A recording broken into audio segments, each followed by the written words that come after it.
event နေလာမဲ့အကြောင်းသာပြောနေတာဘယ်နေ့ event လာမှမသိဘူးဖြစ်နေတယ်တကယ်ဒီနေ့လာတာဗျာကျွန်တော်အဲ့တော့သူများက28ရက်နေ့လာတယ်တော့ပြောနေတာ Day of Treasure အောင်ကဲ event ရောက်တော့မင်း ticket ကောက်ပြမှာဖြစ်ပါတယ်ပထမဆုံးနေရာလေးကကြတော့ဘွားတော်ရဲ့ဟိုဘက်မှာရှိရပါအဲ့ဂိတ်ပေါင်းဆက်ဝင်တဲ့နေရာမှာ ticket တစ်ခုဖြစ်ပါတယ်ဒါလေးကနံပါတ်1ပေါ့ကွာအားရနေရှေ့တဲ့သွားမယ်ဆိုရင်နံပါတ်2လေးရှိပါတယ်နောက်ပြီးကျတော့နံပါတ်4နဲ့မှတ်ပြီးကောက်ပါဗရမ်းပရာရှောင်းမကောက်ပါနဲ့အလဲကနေတစ်ခုကြပြောင်းနေပဲပေါ့ဒီမှာကတော့နံပါတ်2လေးပါသူ့ရှေ့ဆက်သွားလိုက်မယ်ဆိုရင်တော့နံပါတ်3တွေ့ပါလိမ့်မယ်ဒီကကြတော့လည်းလွယ်เนาะတခြားခန်းတွေတိတ်မကွာဘူးကွာရှာတာဒါတော့နံပါတ်3ပါကောက်ပြီးသွားရင်တော့ကျွန်တော်တို့နောက်ပြန်သွားလိုက်ပါအပေါဝရောက်ပြီဆိုတော့လည်းကျွန်တော်တို့ဘယ်ဘက်ကိုချိုးလိုက်ပါဘယ်ဘက်မှာတောင်ကုန်းလေးပေါ်မှာနံပါတ်4ရှိပါတယ်အခုရှေ့တက်တဲ့လေးမှာဖြစ်ပါတယ်အဲ့ခါကျတော့ကွာကျွန်းကလည်းတေးရရှားတာလည်းနဲ့လွယ်မယ်ပေါ့ကွာဒါလေးပါနံပါတ်4လေးကောင်းနေချိန်အမိုးတွေဒါချိန်တော့သူမတော့တတိယသွားတယ်ပေါ့မိုးချိန်ကြောက်တတ်တဲ့သူမလေးကိုပေါ့ကွာအဲ့ဒါနဲ့ရှေ့တက်တဲ့ကိုပြန်မယ်ဆိုရင်ပြိုကျနေတဲ့တိုက်ကြီးတွေ့ရမှာလားအဲ့တိုက်ကြီးရဲ့ဟိုးရှေ့ကတုံးလေးတုံးပေါ်မှာလဲနံပါတ်5ရှိပါတယ်နည်းနည်းရစ်လိုက်ပါမယ်ကြားနေမှာဆိုလို့ပါကျွန်တော်တို့ရှေ့မှာမြင်တွေ့နေရတော့နံပါတ်5လေးပဲဖြစ်ပါတယ်ကောင်းအဲ့ရနေရှေ့တက်တဲ့ပြန်မယ်ဆိုရင်တရားနှစ်ခုရှိပါတယ်ဒီဘက်တရားမှာမဟုတ်ပါဘူးကျွန်တော်ဘယ်ဘက်ကနောက်တရားတစ်ခုမှာနံပါတ်6ရှိရပါဒါလေးကနံပါတ်6ပါ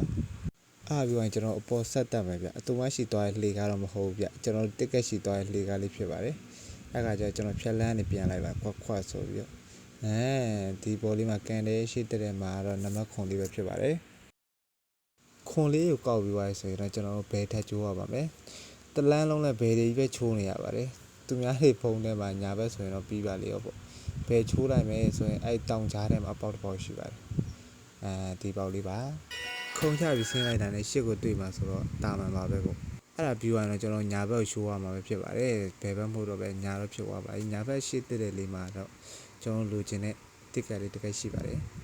အဲ့ဒါပြီးသွားရင်တော့ကျွန်တော်တို့ရှစ်တက်တဲ့ပဲပြန်တန်းမှာပဲဖြစ်ပါတယ်ရှစ်တက်တဲ့လှေချားလေးထဲမှာကျွန်တော်တစ်ကက်နောက်တစ်ခုရှိပါတယ်ကွာဆိုပြီးကောက်လိုက်ရုံပါပဲကွယ်အဲ့ဒါပြီးတော့လေရှစ်ပြန်သွားပြန်ရင်လေတစ်ကက်ရှိပါတယ်အဲ့တစ်ကက်ကကျတော့တင်မောနာလေးမှာပါအခုရှစ်တက်တွေ့နေရတဲ့ဟာလေးဖြစ်ပါတယ်ဒီကောင်လေးပါအဲ့ဒါပြီးသွားရင်တော့ကျွန်တော်တို့ကျွန်းရဲ့ညာဘက်ကိုထပ်ချိုးရမယ်ဗျအဓိကညာနှခါဖြစ်သွားပြီပဲနှခါမို့လို့ပေါ့ညာဘက်ချိုးလိုက်မယ်ဆိုရင်ကျွန်းတေးသေးလေးရှိပါတယ်ဒီကျွန်းမဟုတ်နော်ဟိုဘက်ကျွန်းနော်အဲ့ရဲ့ရှေ့တဲ့ကြောက်တုံးလေးမှာတခုရှိပါတယ်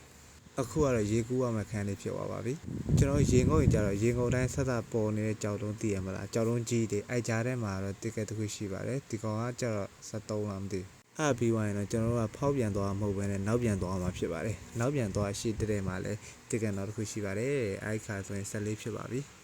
ဒါဆိုကျွန်တော်တို့တော်နီးစက်လာပြီပေါ့ဗျာ15ကပြေးဖို့ကဲနောက်ပြန်သွားပြီတော့ရှေ့ပြန်သွားမှာဖြစ်တဲ့အတွက်ကြောင့်ရှေ့တက်တဲ့အပေါက်လေးနဲ့ဝင်လိုက်တာနဲ့ကျွန်တော်15ကဆိုတာပြည့်သွားပြီဒါပါပဲအားနဲ့ကျွန်တော်ယူပြီးသွားပြီဆိုတော့ရမ်းလိုက်မဲ့အတောင်လေးတွေပါတော့တော်ပြီးချိန် shiny point တွေလောက်လိုက်ပါတယ်